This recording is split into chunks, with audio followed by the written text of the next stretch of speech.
I first read the script, I just thought, how on earth am I going to do this? I really don't know this person. I can't relate to her at all. I have nothing of my own life experience that I can use. Literally nothing. And when you have to turn your eyes into your soul to try and find something, and there's nothing there for you, it's really scary. So to bring Hannah Schmitz to life was an absolutely enormous challenge, and a huge responsibility as well, because it's a much-loved piece of German literature, and many people have differing opinions about Hannah Schmitz. They love her, they loathe her, they feel for her, they don't.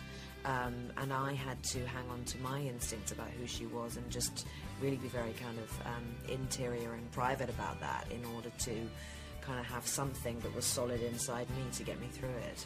I really don't believe in this notion that actors and actresses should look sort of untouchably perfect in films. You know, we aren't perfect at all, and I wanted to embody this this woman and to, you know, feel her strength. You know, physically she's very strong, and you know, she's worked all of her life, and she's a peasant. She comes from a very, very poor background, and you know, she sort of wears all of that in her body as well as in her emotions, and so no, it was actually very important to me not to kind of go and work out like crazy. The whole experience of aging like that and working with prosthetics in that way is something I've never done before, so, you know, as an actor, to get to experience something so new was just really, really fascinating. And it wouldn't have been possible for me to do any of that aging process emotionally if it hadn't have been for that brilliant makeup.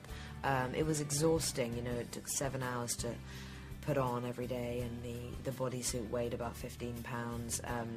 But it made a big difference to how I moved and the bringing to life of, you know, that many years of aging. He's not a kid. He's a young man. You know, he is 18. He is an adult. He didn't need that much looking after. It was, you know, it was the same as shooting any other scene of that nature, a scene, that level of intimacy, involving nudity. You know, it's always a bit nerve-wracking, and you have to really rehearse those scenes so that everybody knows exactly what's going on, the actors and the camera and so on. You know, what was important for us as actors was to convey the level of tenderness and honesty between the two of them, because it is a love story, it's not a Holocaust movie. And that to me was very important. We had to really set that tone at the beginning of the piece, because it's about these two people falling in love and needing each other.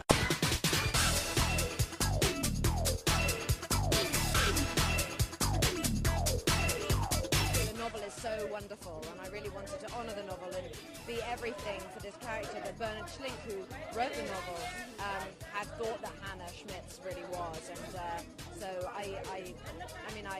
it was very difficult. You know, I had to read a lot about the Holocaust. I had to learn a lot about the role of an SS guard. It was 7 hours of makeup every day when we were doing those scenes. We would start at 3:30 in the morning and we would be on set at 10:30 in the morning, and that was the way it was. But it was a fascinating process, and you know, it wouldn't have been possible for me to age those 35 years if it had not been for the brilliance of that makeup and the skill of the technicians who made the prosthetics that made me 68 years old. People would say to me, you know, do you worry that you might look like this when you're, you know, this age?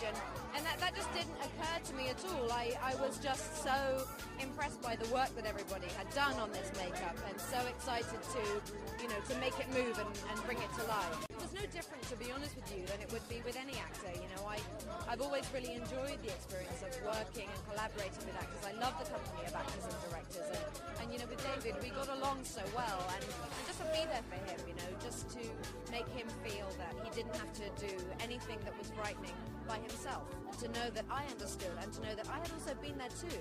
You know, when I started acting, I was very, very young, and had to do some extremely difficult, emotional and very intimate scenes at a very young age, and it is terrifying, and I wanted for him to know that I saw all of that, and that I would be there to make it as easy for him as possible. Quite frankly, I'm planning to spend the majority of the holidays in my pajamas. Literally. So no hair and makeup team this season? So no hair and makeup team this season. Santa Claus part of our home, and he will be coming, and there'll be jingly bells in the garden at midnight, and they'll hear them.